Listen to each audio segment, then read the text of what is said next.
Hey, Hani, how are you? Hey, Steve, welcome back. Welcome back, everybody, to the Security Shift podcast, sponsored by Agentics. We drive intelligence for modern growth. So, thank you very much, Steve, for joining us again here.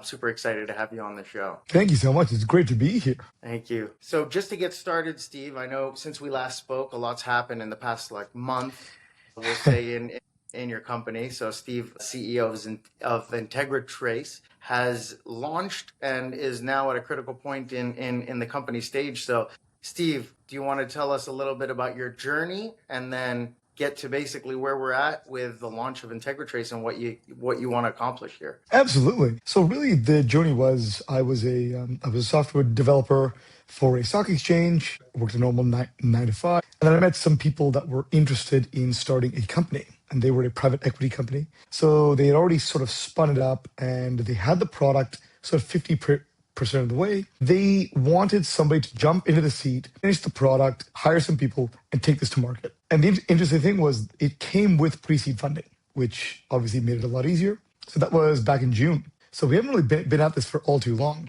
And it's in the IAM cloud security space. So you have multiple cloud environments. We take snapshots of all of those environments, aggregate them onto ours, and then we run system access requests. We run audit reporting and threat monitoring all through Integratrace. I love it. I love it. And Steve, what was the big milestone that you kind of crossed over this past month? I know you've been in planning for some time, so tell us a little bit about an exciting update here. Yeah, so we were in stealth mode for a few months, which was exciting, and then finally we've launched into production. The system is live. Current, we have clients ready to go. That was actually 2 weeks ago, so really, really big news for us. So it's really 3 to 4 months of hard development work, marketing, and we're live. Integratrace.com. You can get started. Amazing. Congratulations, Steve. Thank you, thank you.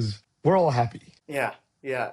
And I guess getting to this point has been quite the feat. Can you talk about how AI has helped you and maybe some challenges that you're seeing with AI getting to this point in terms of your own processes, right? Yeah, I mean, AI is an amazing tool.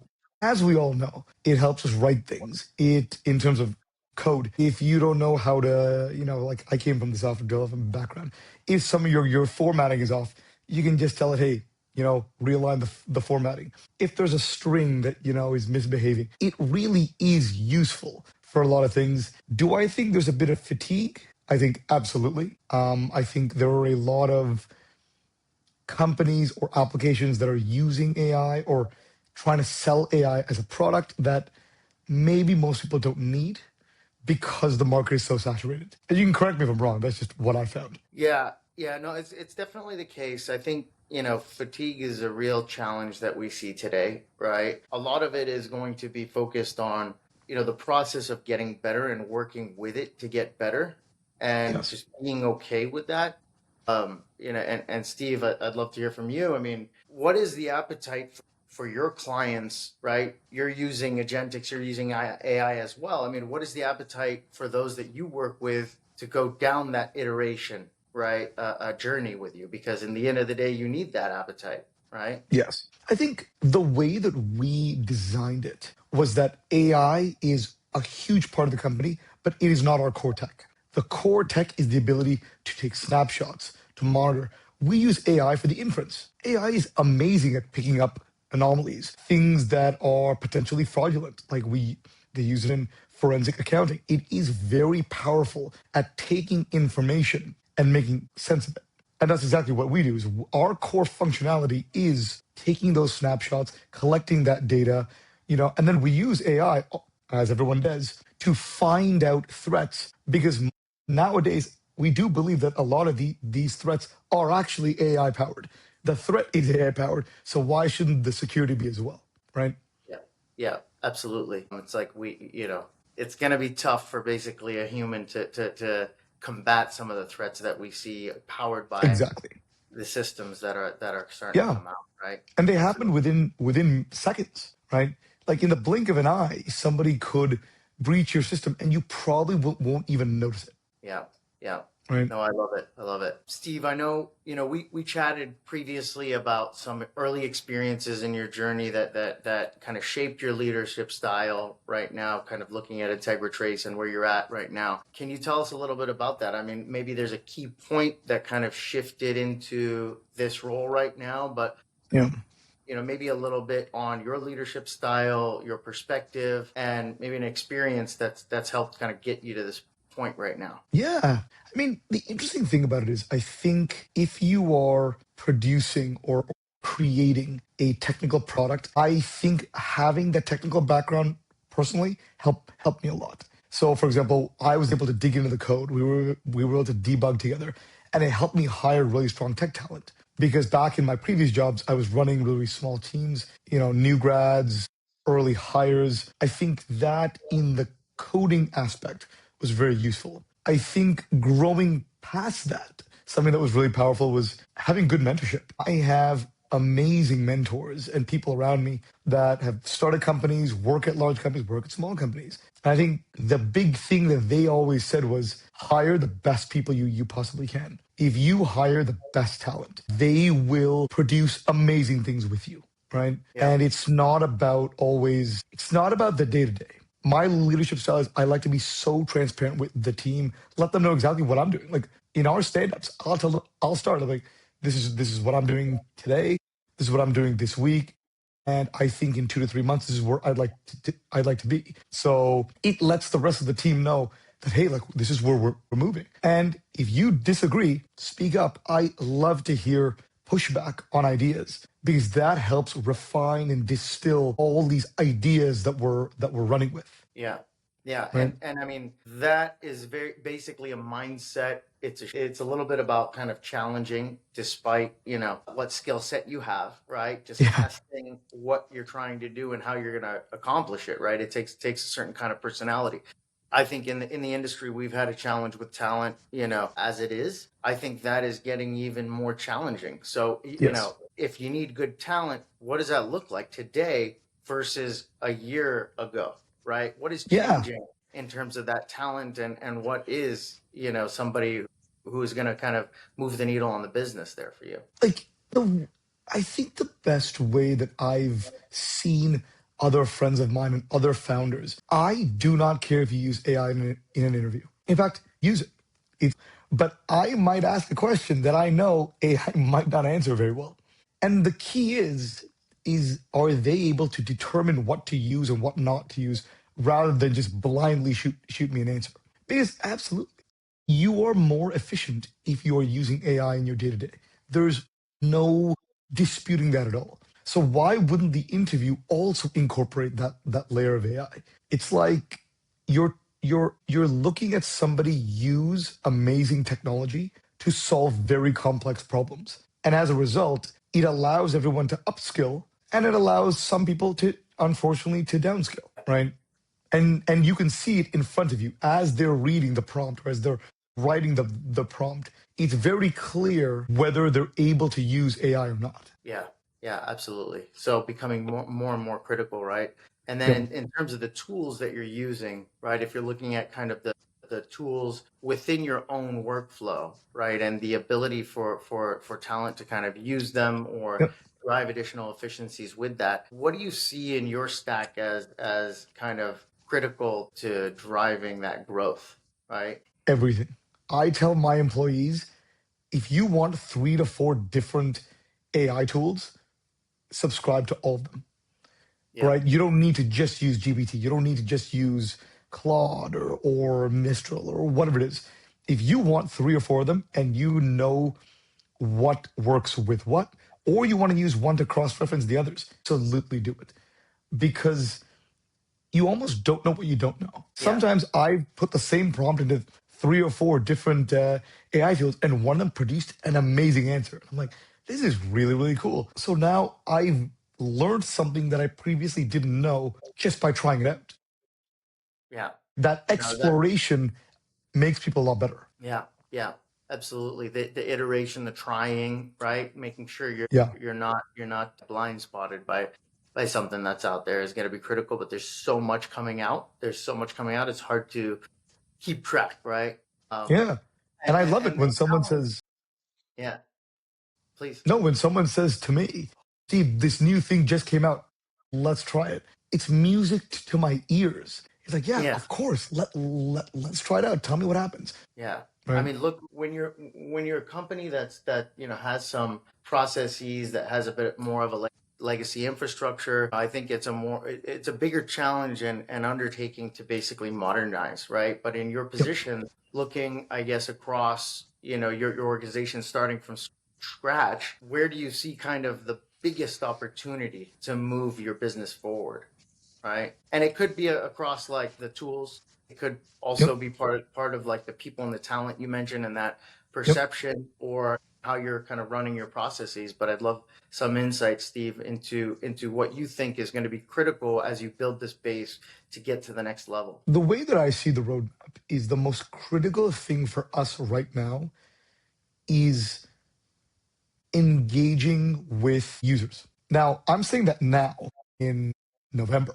I think if you asked me 2 months ago, I would have said hiring tech talent and writing very meaningful code. There are obstacles along the way that you have to sort of pass through. So I think my previous answer to that would have been hiring amazing tech talent and not vibe coding. I have Yeah. no offense against vibe coding. I know people do it. Sometimes it's great, but when you're producing a piece of security software, your margin for vibe coding is very narrow. So when I looked for my first engineer, I wanted somebody with very strong fundamentals. And if you want to use AI, that's great, but look over its work. We would go through code reviews line by line. And I know we didn't say this when we spoke last, but we just got our SOC 2 Type 1 last week. It was it was such a quick process. We knew that the process years before. So doing it was like, okay, I know we got to do this.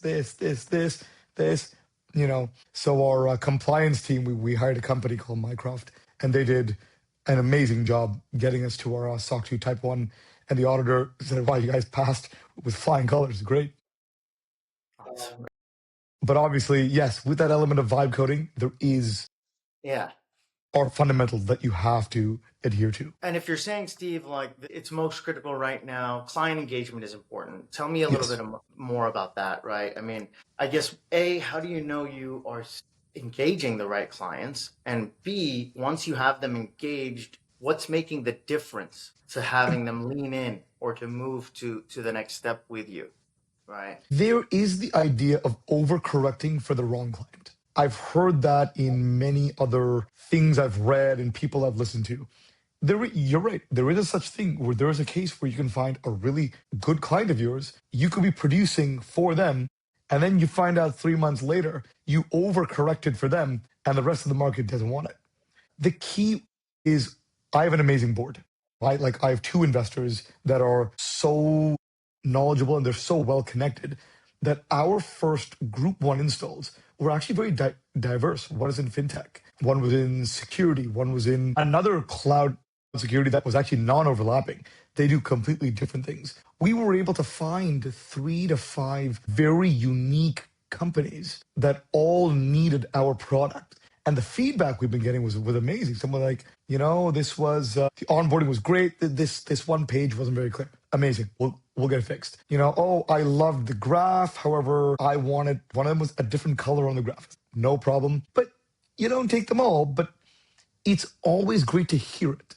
Because if you Yeah. hear the same thing 3 or 4 times, if your ear is on the ground and you are properly engaging with them, sometimes when they onboarded, I watch them. I'm like, hey, if you do a screen grab, I would just love to watch where your cursor moves, the way that you're typing, the pausing. And these founders are all, we're all friends now, which I can do that. But I think it was very critical to having the best user experience and an experience that people would keep coming back to. That's awesome. And honestly, I mean, that's where you want to be. My question then is in a world where, when you focus, I believe that you can get more done. It's a matter of like signal to noise, right? So in the beginning, it's about validation of the Yep. technology and driving outcomes no matter where. right? How are you seeing that in terms of your process to maybe hone in? Is it one vertical? Is there any, or is it more of a shotgun approach where, once you have interest, you will kind of double down and engage there? How are you ensuring that you're focused on in the right areas in the business? I guess, right? Like, so there's so much opportunity out there, right? Like, where do you kind of focus in the immediate term to try to make some gains in the shorter? The way we designed the roadmap was if you implement really meaningful technology. So if your core product, and I mean the core product, I don't mean all the other side stuff. If what you are doing and the technology behind it is sound, branching off from that is not easy, but it's doable. So the way that we did it was we knew people had this one problem. We knew identity and access management was a problem, and the traceability and the audit logging behind that was very poor in the industry. That became our core product. The core product became the snapshots, the time lapses, the analysis. After that, we built up. To your point, we did start branching out because we started hearing, oh, well, if you guys have this, could we get this? And then we sort of sat in the back burner. We were on the back heel. Let's think about it. Then we would actually propagate that idea to other people. Hey, we're looking to do this. Is this of interest? And others were like, oh, that's a great idea. And if you're doing that, can you do this? Then we would sort of reverse back and forth to sort of see if a large number of people who believe in the core product like these other extensions and these other integrations, it was a no-brainer. Yeah. So we sort of used the momentum we already had to cross-reference other ideas with other people. So the shotgun approach is maybe it works for some ideas, but if your core fundamentals and what you were trying to build are aligned with your core group, branching off from that it makes more sense if you can do it in a very meaningful way. And if you were, like I said before, if you are engaging your core group of customers along the way. Yeah, I love it. That, and then ensuring differentiation, I think, is critical. I mean, how does Integratrace look at kind of the differentiators that they have, or how do you focus or hone in on that and kind of press on those differentiators? Yeah, I guess in its simplest form, it's like what makes Integratrace stand out from the Yeah. competition? It sort of goes back to the previous point about keeping your ear on the ground and listening to what people were saying. There are products that do something very similar to us. I would argue there's no product that does everything that we're doing in one. The other thing that we're also doing is we're adding an integration layer. So if you are a company that already has maybe half of what we do, we're happy to integrate the rest with you and come with another solution. Is we've made the product so scalable to what you need. So scalable is the wrong word. It's very modular to what you need. If you need just audit logging or an access report PDF file, no worries. We got that for you. If you want just the snapshot and just the threat monitoring, we can do that. The fact that we've made it so piece by piece, but nice on our platform. But if you just needed one, you could do that. I don't think that there are offerings currently that do that. Yeah. That we fill the gaps to what your security posture needs. That makes sense. And I mean, looks like, you have an awesome team, differentiated product right now. Kind of you're going with a very specific approach to the market. What are your goals, Steve, as we kind of wrap up this year and we're moving to 2026? Is it really growth at all costs? Do you have something specific you're looking to accomplish? Relative to kind of where you want to take your company, what do you see in FY or in calendar year 2026 as the big goal, right? Good question. The goal to the end of the calendar year would be ramp up. At this point, we are looking to ramp up customer usage into the point where going back to the client, to the customer engagement, because we've been engaging with them, now we want to see a lot of usage because that usage will give us better insight on the direction to pivot next. Like we know we have 6 or 8 items in the pipeline. We Yeah. have years of work, and we love that. It's amazing to think that people love our core products so much that we can build 6 or 7 things. The order of those 6 or 7 is going to be the challenge for the next month. I can't really name names about what we're going to do, but there are a few really cool things and hiring the right people to get those tasks done in the right order Yeah. is the immediate task. Yeah. And then from a growth standpoint, is it more important for you, Steve, to get deeper in those existing engagements and drive usage, or relative to basically adding clients and users? How do you think of the balance? Because obviously there's limited amount that you could do at this stage. So where's the focus right now? And what does that mean for that other side of the business, I guess, right? It's a bit of both. If I'm being honest, it will be branching out past that. So it would be engaging the current clients, like they're happy with the product, great. But it will be sort of looking for, like in those 6 or 7 items we have in our pipeline, we know that there is interest with other customers. So some of them are like, hey, look, we have this, we're using it, it's great, we like it. And to be like, no problem. That's awesome. However, if you did want this other thing, we will build it probably end of January or early February. And they said, absolutely, let us know. So as Yeah. part of our marketing material now, we are sort of going to unveil features month by month so that the correct audience gets the right message. Yeah. And then, you spoke a little bit about marketing. That speaks to the GTM, right? You're taking this differentiated solution to market now. Where, like, everybody has a different, view or perception on what GTM is and how to execute it, effectively. Any insight on that, like what you're doing with marketing, what you're doing with your sales team, what you're doing potentially with partnerships out in the market in order to kind of accomplish your goals? Yeah. So we're taking a bit of a two-prong approach to our go-to-market. One is engaging clients directly and solving their cloud security problems one by one. So, hey, we know this. Hey, try us out. Let us know what you think, which is one very reasonable way of going about this. Because we've met a lot of people. We're at Security Toronto. We have more conferences lined up, and we've seen that need. And sales teams will be directed to do the very similar thing later on. The other one is channel partners. Channel partners are people that already have a customer base. They already have products, and we would like to be included in their suite of products. And the reason I think that is very unique is it gives us info as much as we give them product. People want this, or we've heard this. Great. This is what we have, is what we're going to build. We can work with our distribution or our channel partners into finding the best solutions for them while also addressing the other go-to-market strategy of addressing customers as they need us. Yeah, a lot. A big undertaking, right? And as you look at accomplishing your client engagement goals for next year, what do you see, Steve, as the biggest challenge or maybe the biggest hurdles in getting to those goals next year? And how are you kind of mitigating that risk, right? The biggest challenge that we would see is there's the normal problem of security products, right? It's like it's a vitamin. If your leg is broken, you'll go to the hospital and no problem. But if someone told you your leg might break, but I think you should take this pill or take this supplement, people are less likely to do that. And that's a normal age-old problem in security. When you're actively getting breached, everyone's throwing money around, throwing this around. And that makes sense. But we have to tell our client base that it's not a matter of if, it is a matter of when.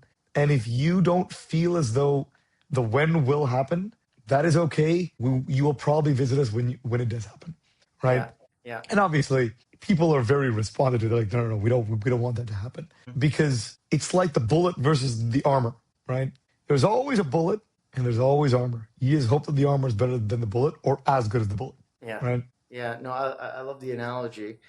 And Steve, I guess, as you think about this moving into next year, it's really about awareness and education and getting Yes. potential customers bought into the fact that this is the reality of our of the environment currently, Yes. right? And I guess my question is, what are you doing around the education piece, right? Is it part of your process where once you get a potential client, a lot of that upfront time is spent, educating and getting them to understand that? or is it more like you're hoping that somebody who's coming to you already understands that? And so it's really like trying to catch them at that point in their journey. Tell me a little bit about how you're kind of thinking about the awareness piece and educating the market in order for them to understand where they can benefit or not with Integratrace. The education piece is huge. In fact, I would say it is one of the leading driving forces to customer engagement. It's going back to what we spoke about earlier. It's you don't know what you don't know.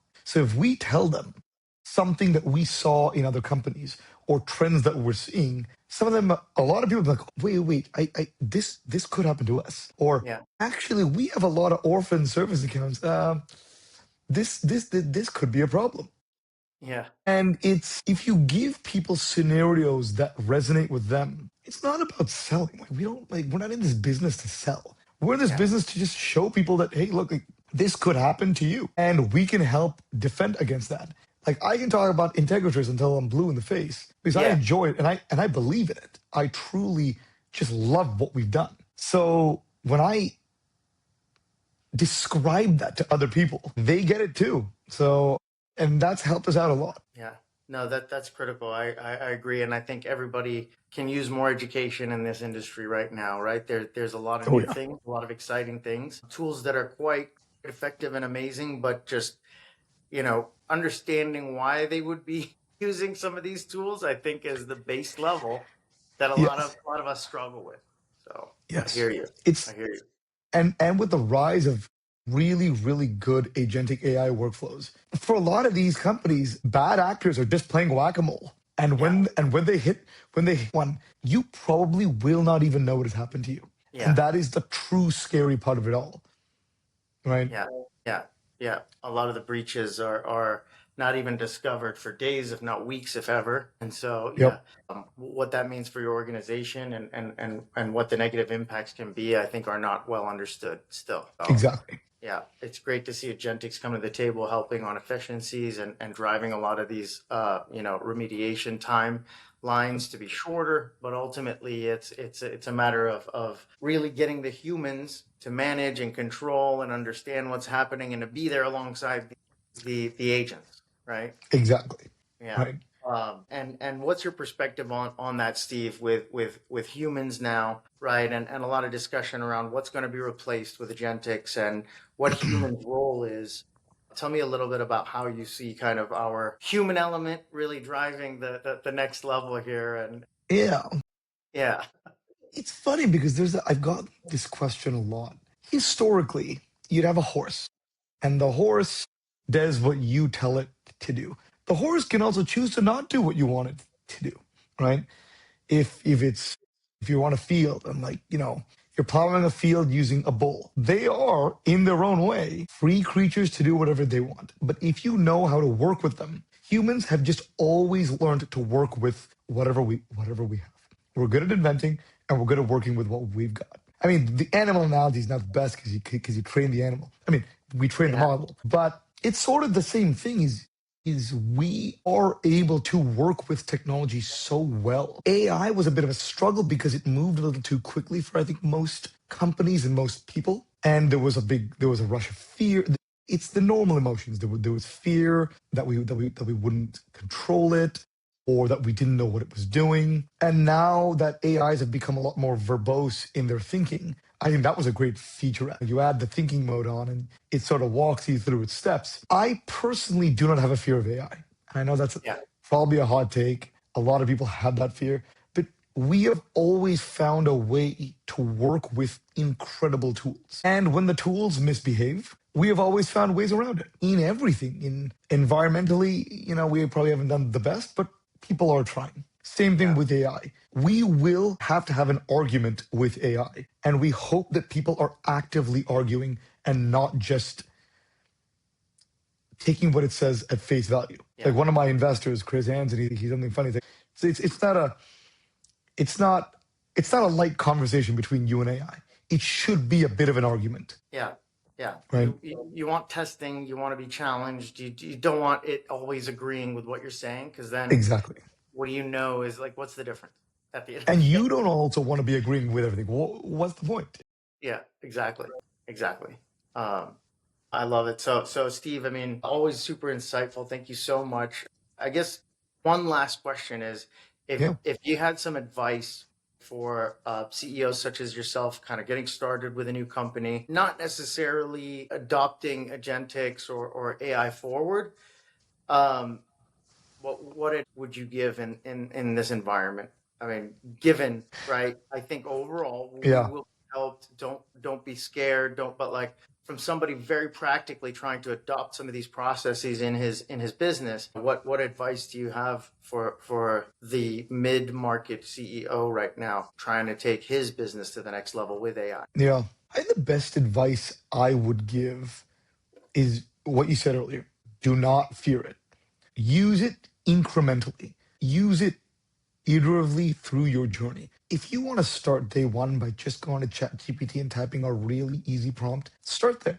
Start there.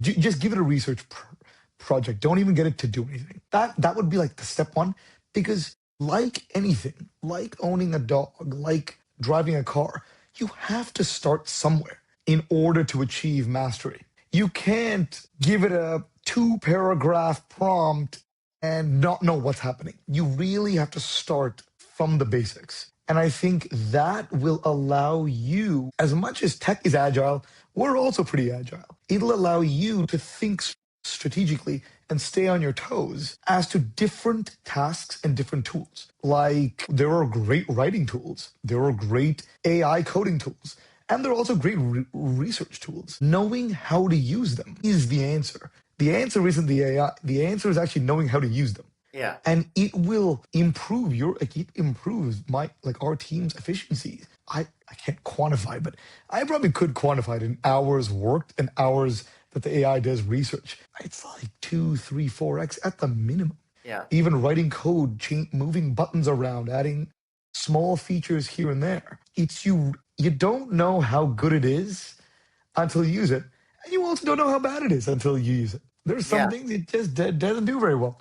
And that's yeah. okay, And I right? think use is different from adoption, right? Exactly. So Yes, I love the absolutely. message, right? Be patient, adapt, Yeah, use it consistently. Don't get discouraged on the yeah. challenges that you see on the day to day. Yeah, so that resonates. I love that. Thank you, Steve. Appreciate that. And there have to be different AI models and companies that are specialized. I do think that that is something that is very important. We don't all just drive one type of car on the road. There are many different types of cars, there are many different models and brands. And I think AI should move in that direction where there are specialized tools for specific tasks. Yep, And yep, as a absolutely. founder, you should know that. Yeah, absolutely. We're starting to see it, of course, in the market today, right? Yeah, Solutions that branch out that are addressing very specific use cases, very exactly. specific outcomes that they're looking to drive, right? Part of the Yeah, challenge with that in this world is, okay, you have a great solution that's differentiated. You're looking now at a subset of the market where you can solve a small part of maybe other things that could be solved. How yeah, do you reach those that basically, you know, traditionally have not seen yeah, your approach or your solution? I mean, it could have been one person in your entire neighborhood previously that could have benefited. Now you want to look at all the neighborhoods globally, and yeah. one person in each one of those neighborhoods adds up and makes a difference once you're trying to Exactly. change. Yeah, yeah, Like AI is not the answer, AI is an answer. yeah, And as a founder, you have to look at all of your answers. And if it's the best one, take it. That's great. And if it's not, don't worry. There will be other opportunities. You can't optimize everything 100%. AI helps you optimize a lot of things quite yeah, well. I think there is the magic in that. yeah. I love it. Well, thank you very much, Steve. Thanks for your time, and look Absolutely, forward to honey. having you on again soon, hopefully. Absolutely happy to be here. Thank you so much for having me. Thank you. Talk soon.